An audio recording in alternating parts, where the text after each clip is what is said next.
एक बार एक व्यक्ति अपनी ससुराल जा रहा था, मित्र से मिलने गया। मित्र ने कहा कहाँ आज बड़े तैयार दिखाई दे रहे हो। उसने कहा ससुराल जा रहे हैं, तुम भी चलो। मित्र बोला ये कोई ले जाने का ढंग है, पहले से बताते तो हम भी अपने कपड़े आदि पहनकर तैयार रहते।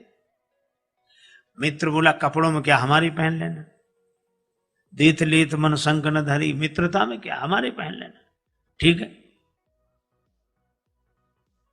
मित्र ने अपने कपड़े दे दिए, उसने पहन लिए, दोनों मिलकर ससुराल गए।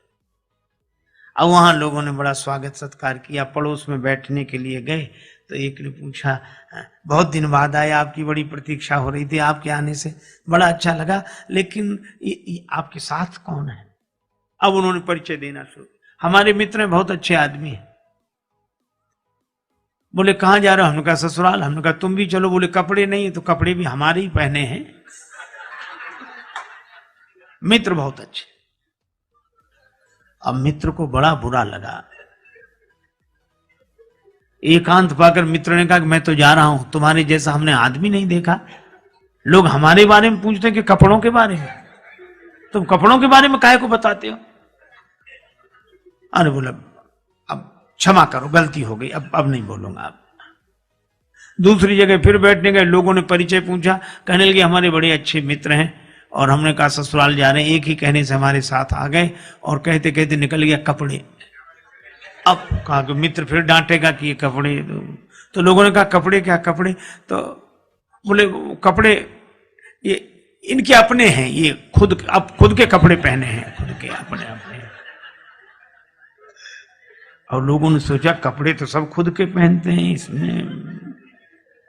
मित्र ने फिर कहा कि अब मैं नहीं रुकूंगा, तुमने फिर कपड़ों के बारे में, तो कहा हमने तो तुम्हारे ही बताए। तो बताए क्यों, लोग हमारे बारे में पूछते कि कपड़ों के बारे में। बोले अब मैं कहूंगा ही नहीं, बिल्कुल नहीं कहूंगा। मित्र फिर रुक गया। पर तीसरी जगह बैठने गए, लोगों ने परिचय पूछा कि आप तो बड़े अच्छे हैं, आपके साथ हमारे मित्र हैं, बड़े प्रेमी हैं, एक ही कहने से हमारे साथ आए, और इनकी जितने गुण गाए जाएं सब कम है, लेकिन क्षमा करें हम कपड़ों के बारे में कुछ नहीं कहना चाहते। अब फिर कपड़े, अब भीतर भरे कपड़े। हम जो चीज खाएंगे डकार में गंध भी तो उसी की आएगी, तो भीतर जो भरा हो वही बाहर दिखेगा। निराकार हूं मैं न साकार हूं, भक्त की भावना से तदाकार हूं। भक्त मुझे जिस दृष्टि से देखता है वो उसी दृष्टि से मैं दिखाई पड़ता हूं। अपने भाव के अनुसार भगवान का दर्शन होता है। सब भगवान को अलग अलग रूपों में देख रहे हैं, अलग अलग भावना से देख रहे हैं। कोई प्रेम से भर रहे हैं, कोई भय से भर रहे हैं। यही भी दे रहा जाए जस भाव, जिसको जैसी भावना रहे। राम जी से अधिक राम जी के दास की महिमा मैंने एक संत के मुख से सुना था। एक बार एक दंपति पति पत्नी मेले में गए।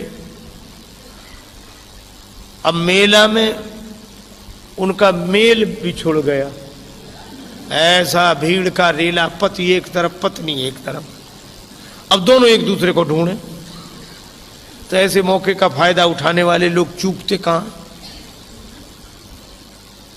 राम जी का मंदिर था सामने। पुजारी बोला क्या बात है। बोले बहुत ढूंढ रहे हैं, पत्नी यहीं कहीं खो गई। अरे बोले भगवान से प्रार्थना करो, चलो। बड़े संपन्न आदमी थे, पुराने जमाने की बात। एक थाल में लड्डू मंगा कर रख लिए, 500 रुपए रख दिए और प्रार्थना करने लगे, अब तो रघुनाथ कृपा कर दो, घरनी को लगे न बिना घरनी को। अब सामने हनुमान जी का मंदिर था, वो अलग। हनुमान जी के मंदिर के पुजारी ने सोचा कि इतने लड्डू और रुपया सब उधर ही जाएगा, इधर आता तो ठीक रहता। तो वहीं से बैठे बैठे बोला सेठ जी वहां क्यों चले गए, यहां आओ। इशारे से बोला यहां आओ। सेठ जी थाल लिया वो इते, कर दे ये कृपा जो लला अंजनी को। हनुमान जी के पास ले आओ, काम बन जाएगा। कपिराज से प्रीत विनीत करो, फिर से मुख देख सको पत्नी को। सेठ जी बोले कैसी बात करते हो, हनुमान जी तो सेवक हैं, राम जी तो इनके स्वामी हैं, हम सीधे स्वामी के पास पहुंचे, सेवक के पास आने की क्या जरूरत है, राम जी कर सकते हैं सब कुछ। अरे बोले सेवक स्वामी की बात छोड़ो, अपने अपने विभाग की बात है, ये काम उनसे नहीं बनेगा। क्या क्यों नहीं बनेगा, राम जी सब कुछ कर सकते हैं तो मेरी पत्नी को भी खोज सकते हैं। हनुमान जी के मंदिर का पुजारी बोला कि जाने दो, तेरी त्रिया को मिलावे कहा, जो पतो न लगाए सके अपनी को। तुम्हारी पत्नी क्या ढूंढेंगे, उनकी भी खो गई थी तो यही गए थे ढूंढने। और उसने तो अपने मतलब के लिए तर्क दिया पुजारी, पर सेठ जी के मन में बात जम गई। हनुमान जी के मंदिर पर आए, सचमुच उनकी पत्नी भी आ गई वहीं दर्शन के लिए। सबके मुख से निकला कि भाई विनोद में ही सही, पर राम ते अधिक राम कर दासा। हनुमान जी की आज भी पूंछ है, लेकिन ये पूंछ है क्यों? क्योंकि जासु हृदय आगार बसई राम सर चाप धर।